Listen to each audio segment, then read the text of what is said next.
Oh, there we go. Got it. It's being live streamed. Yay! I know. My phone helped to unlock us. We'll get live streamed. Oh, yay! What? Yay! Yay! Live stream. Yay! My phone helped to. Being streamed on YouTube. I don't think we should talk about it now. What just happened?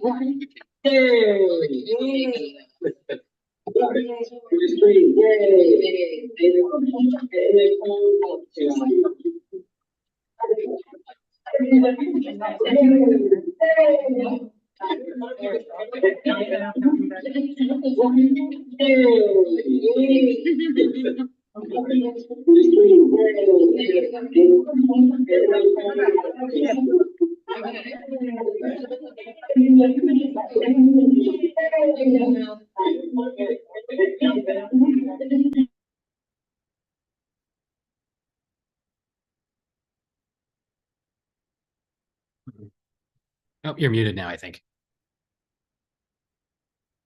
There we go.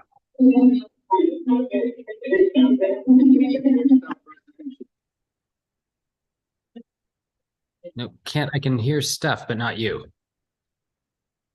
You're muted now, I think. Oh, there we go. Oh. Yeah, I can hear you now.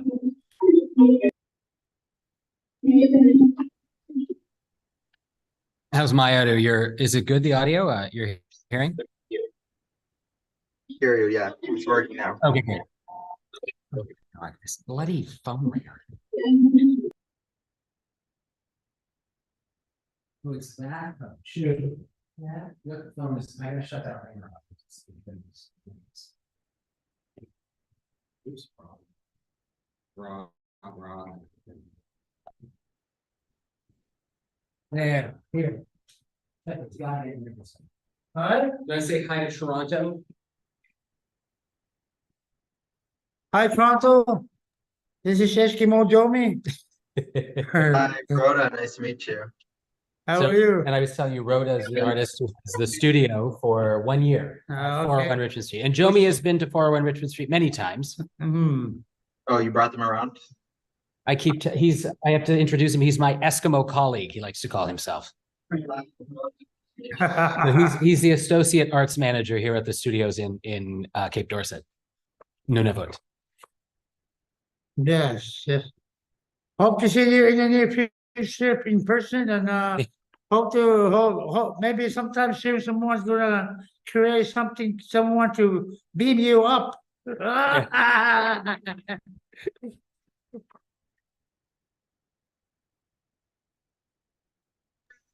Oh, you're muted again.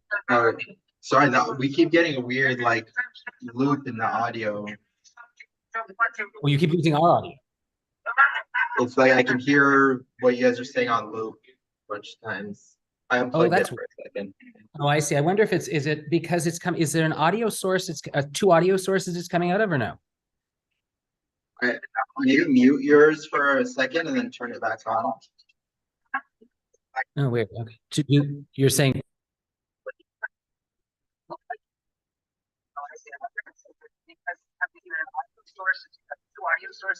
better now? Oh, maybe there are two audio sources. Let me double check. I'm just scared because that often is the case. If it's echoing through somebody's phone or whatever. Mhm.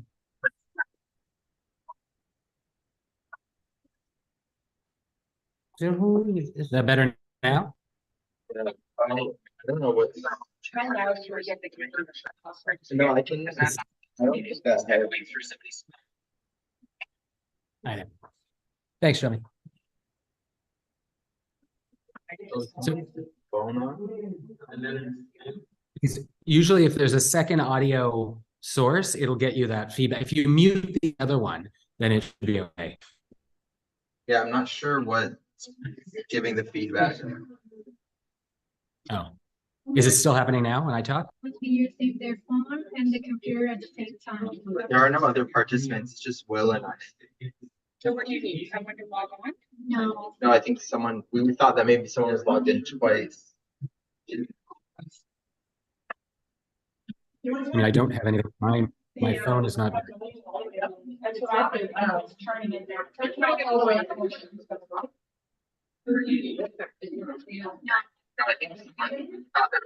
You plug in the HDMI, you should be able to get the TV to do that. Okay, let me see if I can get the TV.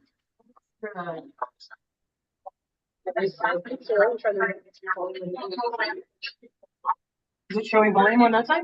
Is it all the way up? Tell me when we're at. Let me see if I can I'll see if I can search this up.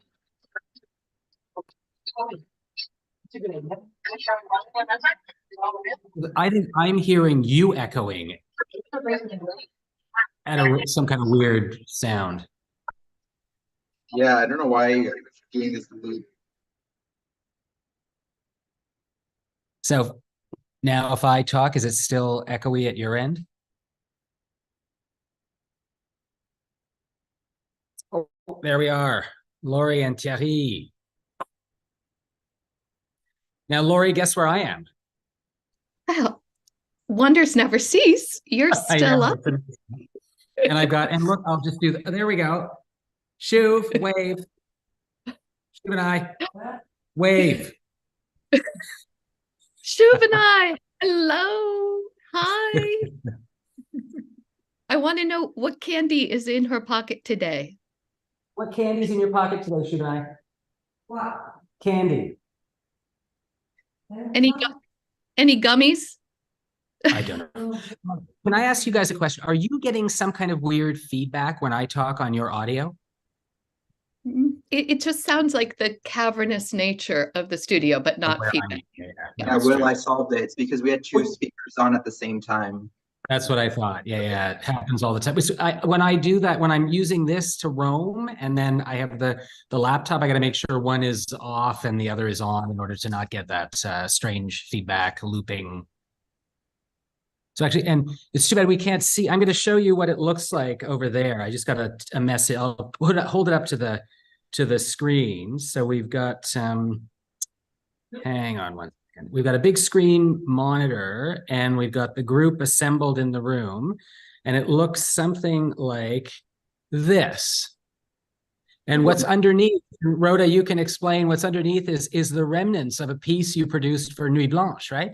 Yeah, last year, those are the offcuts. So I did this like 16-foot tall sculpture, and I had these 24-foot long carpets that I designed, and it went like to the top of the sculpture and all the way down was like a long runner. And these are just the offcuts from the longer piece. And I've just put them on the floor to work on. Let me see if I can show you everybody in the room as well, if I can. And you know, and I know all of you were excited to meet each other. So Rhoda, meet Laurie and Thierry. So we're Toronto, Kinnight, and Rhode Island. It's truly a multinational, multi-provincial, you know, multicultural exchange. Oh, well, it's a pleasure to make your acquaintance, and congratulations on the Career Launcher Prize as well. Yes. Thank you so much. And thank you for making the time to be here. Congratulations. We've got to both, and I think we've talked, Thierry, we've talked, Laurie, we get you back to Toronto. Thierry, we have to get you Toronto en route to Kinnight. So you will meet Rhoda, you will spend time in the studio, so the virtual will end up being real down the road. Fantastic. I look forward to that. Very excited about Now that. you can see the space. Here we go. This is great. Holy cow. It's so good to see everyone. There you go. Everybody's visible. Oh, this is excellent. This is excellent. I think all of us, and particularly me, I suppose, are disappointed that we can't be there in person. But, you know, I suppose we've all gotten used to our avatar stand-ins on Zoom. So it's the next best thing, I suppose. And should we get going? It's up to you. You're in charge. Vaguely. Well, listen, as I said, I wish I could be there, and where I am right now is as I like to say, the end of the globe. And I don't know what it looks like where you are. It's pitch darkness out there. If I could get you any kind of view of the community, you would see a very, very thick blanket of snow. It has been snowing for 4 days. I have missed 2 flights, likely a third tomorrow. We'll see what happens. The only solace is I might be here for the staff holiday dinner, which I apparently am committed to making a turkey if I'm around. So, and thanks again. This is 20 plus years of this award, this prize at 401 Richmond Street. And I know, Laura, you have been to 401. We've toured 401 Richmond Street. I don't think we saw the studio, but when you're in town next time, and Thierry, as we talked about earlier, we will get you into town, and you will have to see this marvelous, amazing, dynamic cultural facility in downtown Toronto. This prize is really remarkable, and we'll have Rhoda talk about his experience thus far with it. I mean, to afford a 500 square foot, and you see it in the footage that we've got from Rhoda's phone, I'm assuming, a 500 square foot studio in downtown Toronto at 401 Richmond Street. Not only the space to make work, but also the engagement with the community in the building. It is chock-a-block full of individual artists, arts organizations, designers, architects, people who are civic-minded, who are looking at urban planning as part of making a healthy and a creative city.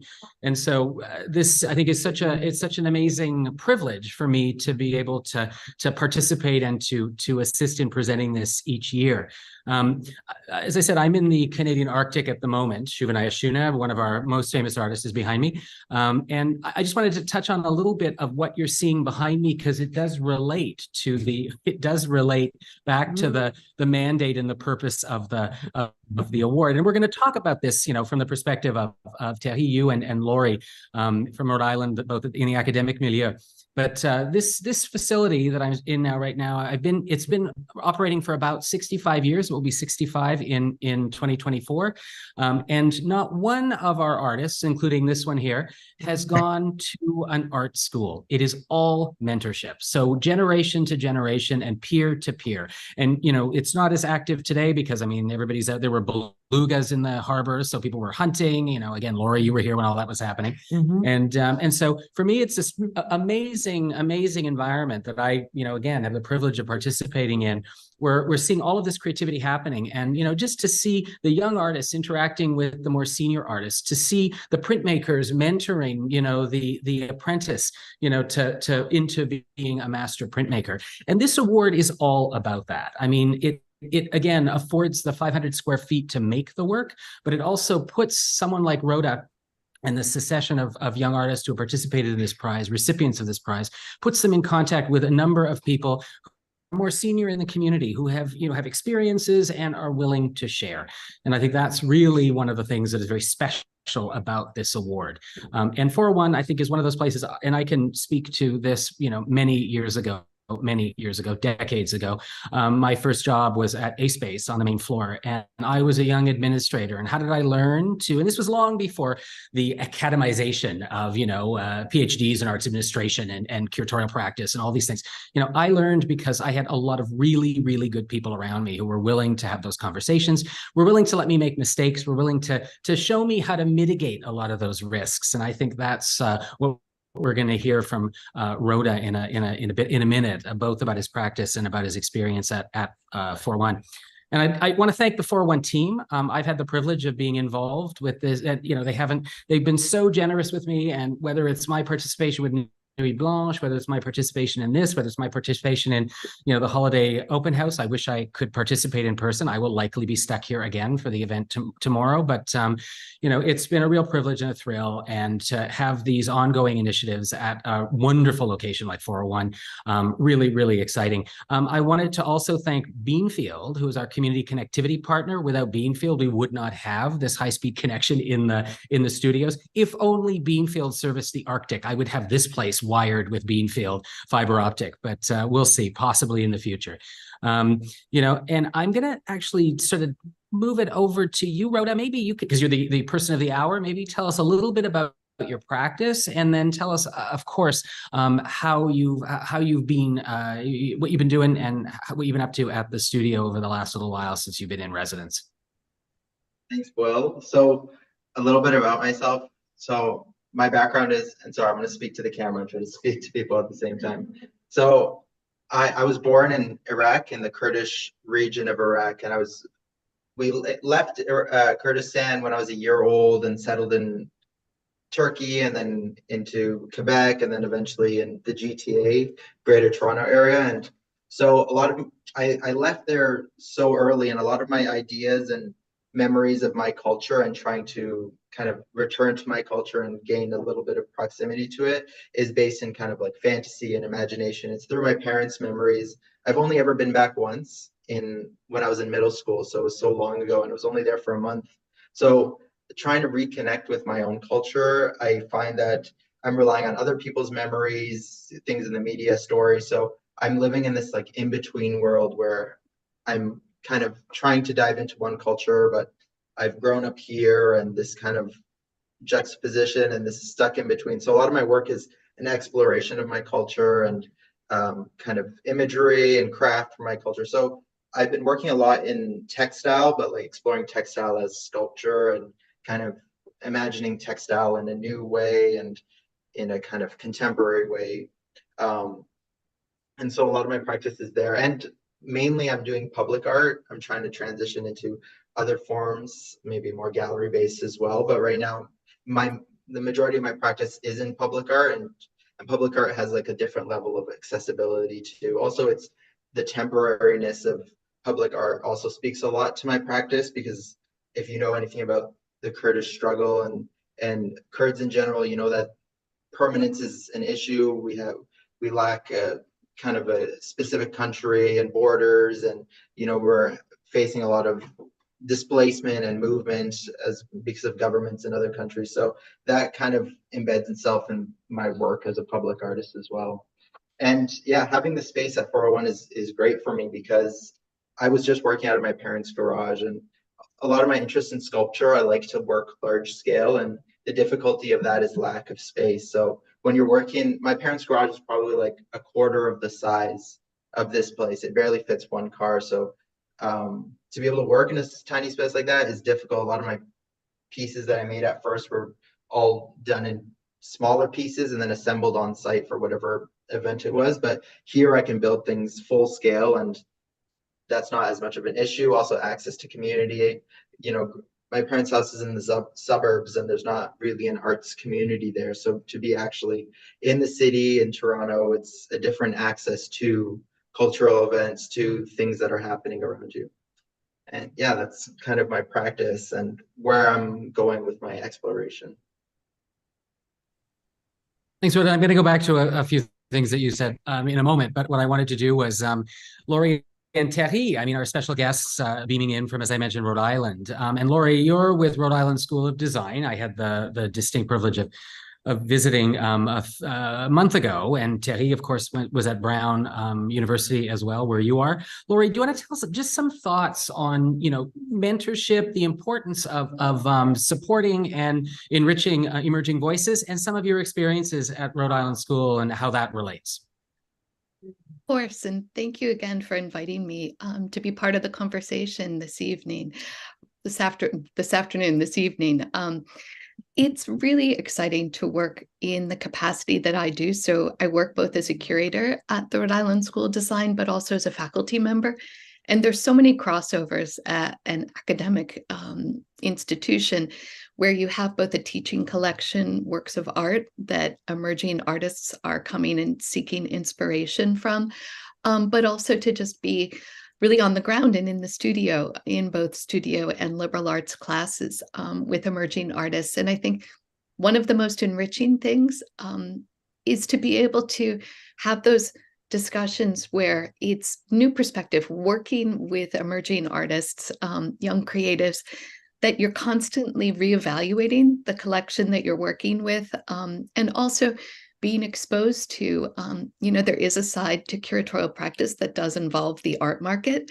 And so being able to go to art fairs and meet young artists and seek out and see what would enrich the collection. So those are really, I think, the ways in which my practice at RISD intersects with this idea of mentorship, but it's from the day-to-day studio visits or working with on campus artists who are just learning and starting out, all the way up to then working with much more established artists, but also who are finding their foothold.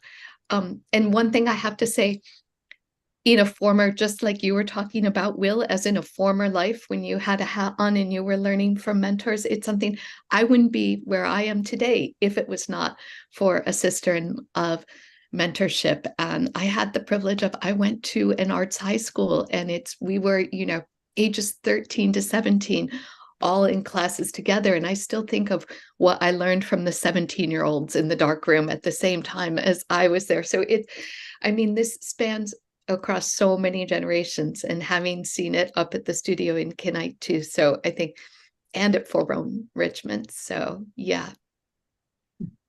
Thank you, Lori. And again, we'll go back to some points for elaboration.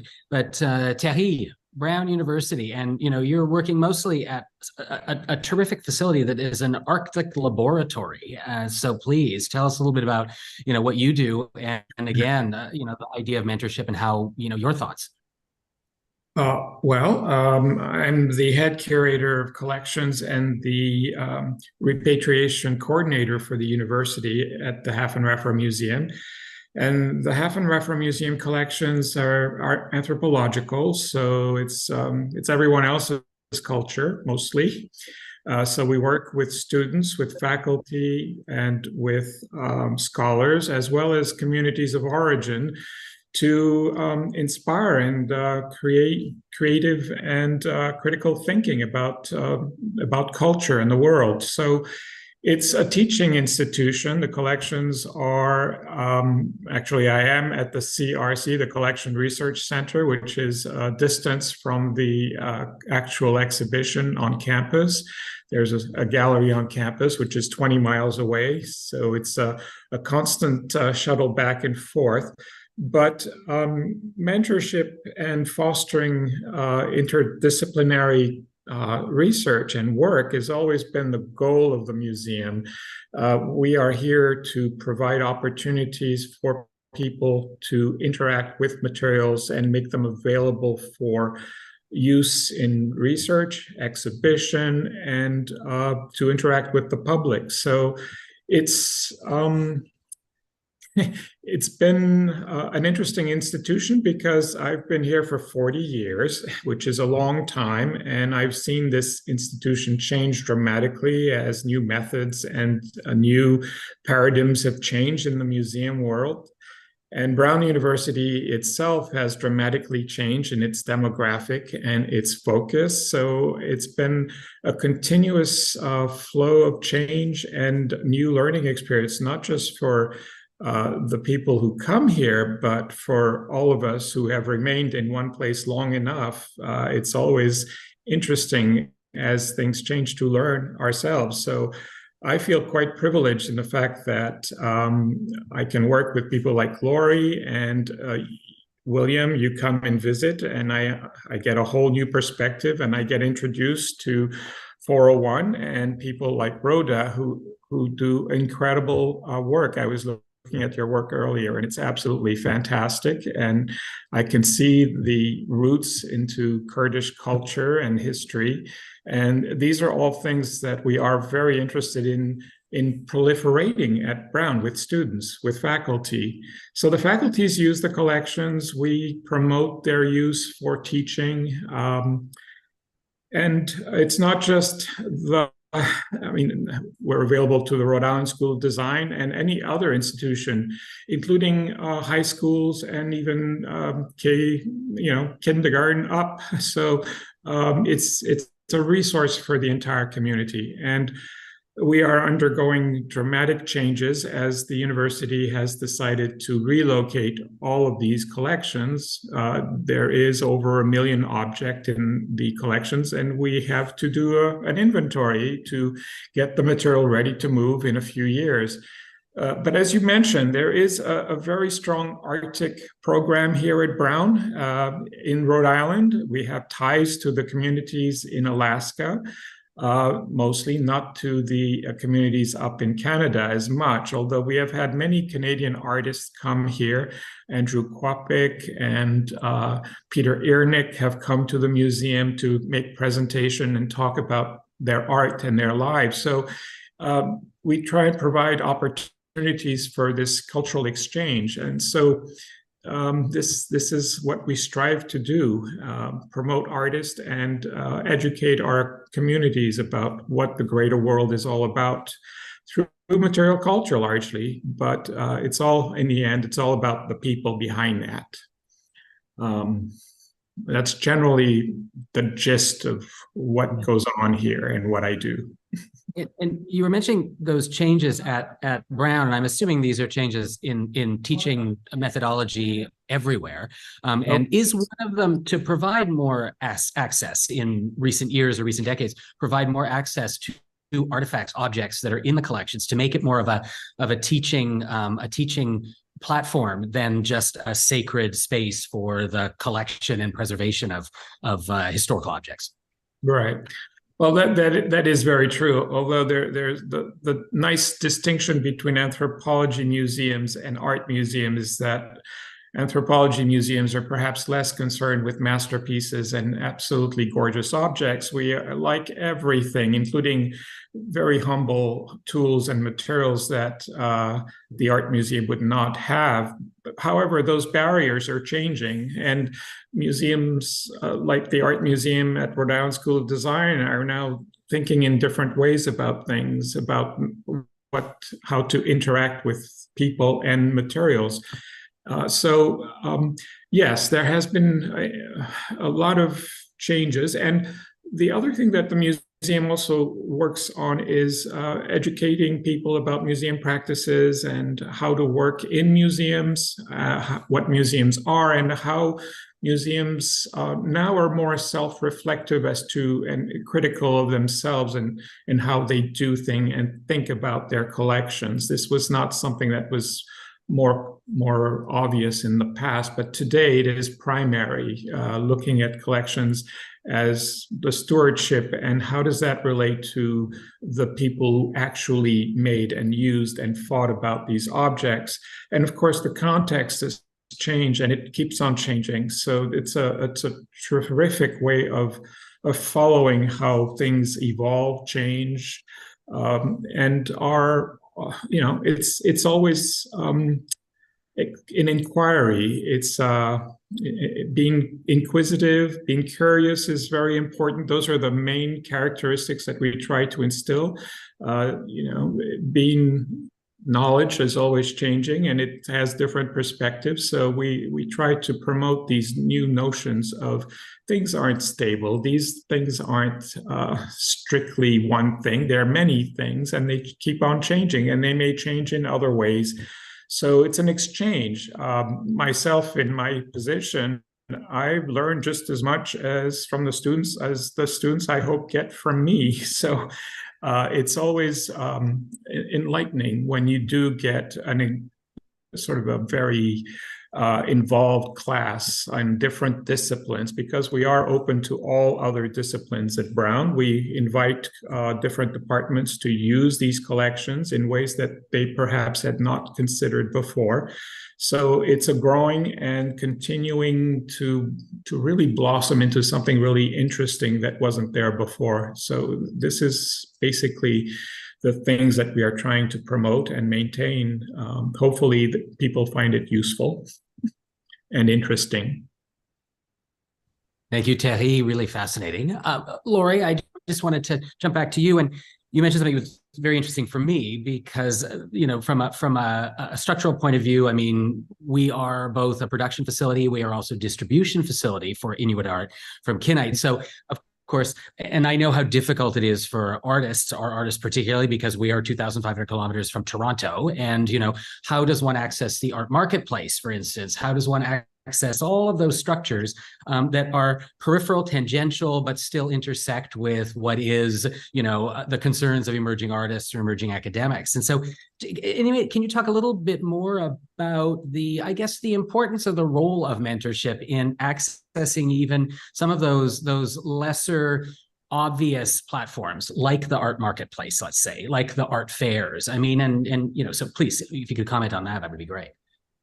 Yeah, it is. I mean, I would say that's probably one of the most pressing concerns that a lot of the graduates that I do work with, be it in the undergraduate or graduate program at the Rhode Island School of Design, otherwise known as RISD.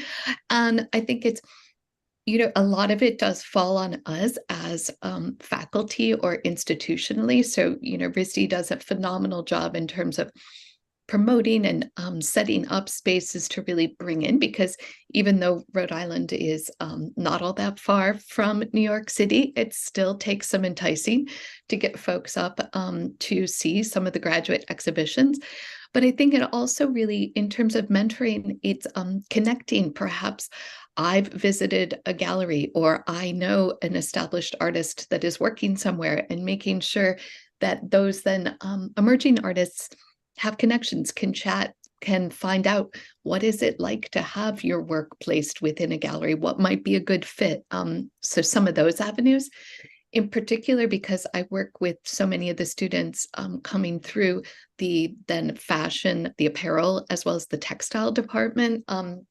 There also are other avenues open to them as well, where I really try to seek out, okay, maybe your goal is that you're going to have an independent studio and practice, but what might be some wonderful grants, residencies, or scholarships that can also, so just like 401 Richmond, you know, there's a lot of times that the students will go on to research fellowships, or it'll be commercially sponsored, though, residencies, but that can give them also that connection to a greater art market. So I think it's being open to, as a young artist, that there might be ways that you haven't anticipated or expected that your studio practice might take you. And, you know, by no means working in professional collaborations. I think a lot of students and young artists feel like, oh gosh, is that going to, you know, dilute my brand? Is that going to make me less of a credible, serious artist to kind of accept those monies? But I think there's so much that can be said for sometimes stepping into those partnerships that can really offer you access to extraordinary resources and opportunities. Thank you, Lori. And Rhoda, I'm going to go back to you. And, you know, I think we've heard from both Lori and Thierry, and you can kind of understand why these two are participating in this discussion in relation to your work. You know, this is what 401, I think, does very well, is brings people together. It brings, you know, somebody who is looking for connection and network, and to enrich what it is they're doing, in your case, Rhoda, to develop your practice. So if you could maybe talk a little bit more about that, the importance of having the community that is 401 around you in making your work, and considering all of the things you have to consider, because again, you were working in a garage, and lots of artists work independently in all kinds of different circumstances. 401, and again, Lori, you know this, it is a very special place. And so I think if you could characterize that a little bit for us, Rhoda, that would be great. Yeah, I think being in a space like 401 almost legitimizes my practice as an artist. Like, people will see that I'm associated with this space, and there's a little bit more legitimacy to my practice in that way, but also just access to other artists, other spaces, and even to have a space to create. I mean, to grow in your practice, you really need the opportunity to create. And thankfully, in the short months that I've been here, I've only been here since mid-September, and I'm already getting approached and having people inquire and giving me opportunities to create, because really my practice, it's difficult to create just for the sake of creating. When an opportunity is presented to you to create, or a space or funding or a grant or whatever it might be, it gives you the opportunity, the incentive to create. And through creation is the research that goes into the work, into growing my practice and things like that. So it's not only the people in the space, it's the space itself, it's the community, it's the location of the space. There's all these elements that go into why such a space in such a city and the location that it's in, that helps grow my practice. And it's not only here, to be able to jump off from here and use this as a point to have people come and meet me and meet with me and then give me opportunities to go elsewhere. I mean, you were talking about material cultures as well today. And, that's a big thing that I want to explore in my practice, like to be able to have access to kind of the anthropology of Kurdish history. And I know, like in upstate New York, there's a big Kurdish collection, and a local museum, university near here has a large collection of Kurdish artifacts. So if I was approaching externally as just somebody, it might be difficult to have that access, but to have the backing of a space like 401 to be able to say, oh, I'm working in this space, I'm looking to conduct research, it kind of gives that legitimacy to be able to access archives and collections and the material culture to be able to input that research into my practice. Thank you very much. And I'm cognizant of the fact that we are interrupting the festivities on site at 401. I think there's wine somewhere. So if any final thoughts from any of you guys, there we go. Laurie, Thierry, any final thoughts? I really appreciate being part of this panel and being invited to this. I find this work and what you're doing, everyone, very exciting and actually inspiring. So I really thank you, Will, for introducing me to Rhoda and his work, which I wasn't aware of before. So thank you so much. And Laurie, I miss you, even though you're my neighbor. Well, and I will just jump in and say that it is equally, Rhoda, I think, it's in any way that we can either from afar continue to, in any capacity, mentor, or even get you down here to Rhode Island. It's funny, we're from area code 401. So we also have another connection point between our two places. So it's 401 to 401, but it is, I really responded to as well your work, again, as a curator of textiles, there's such exciting ways that you're thinking about and really conceiving of these monumental gestures. So I really encourage you to continue your practice. I think the installation and the idea of the transience of what you're thinking about in terms of both cultural heritage, the transience of people and communities, and making those gestures to insert ideas of permanence where possible. So I think I'd love to get you down to Rhode Island. So Will can attest to it's not too far away also. So please let us continue to support you in your journey. And I'm excited to see where your practice takes you. Thank you so much. Thank you, both of you. Thank you. And just to wind this down, I think, that we have people who are current tenants and residents at 401, like Rhoda, and we have people who were and are part of the extended family. And then we have people who weren't necessarily residents, but have visited and provided their expertise and experience and interacted. Laurie, like you, Thierry, like you, Will. So all of you are part of the alumni. And so I think this is the beauty of 401 is that we have so many people who have been involved and whether it's tangentially, whether it's, whether the tentacles are still connected somehow, but it really is a remarkable group of people that move through and around this space and continue to stay in touch. And I just wanted to acknowledge, so I see Selena and Cynthia. Can you raise your hands over on the couch there? And they are two research residents I've been working with at 401. I was supposed to have met with them a couple of days ago, but after 2 flights canceled, I'm seeing you now, so I'll be in touch. And again, I wanted to thank the team at 401 for all of their support and to be able to make these kinds of things happen. So thank you very, very much. And again, to Beanfield for allowing us to have these connections, across Toronto, across the world. And if there are no questions from the assembled group at 401, I think we'll let you guys enjoy yourselves.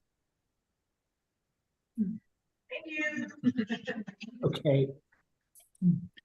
Bye, Thank guys. you so good. Thank you. And thank you, Laurie. Thank you, Thierry. Rhoda, I will talk to you later. Okay. Bye. Bye.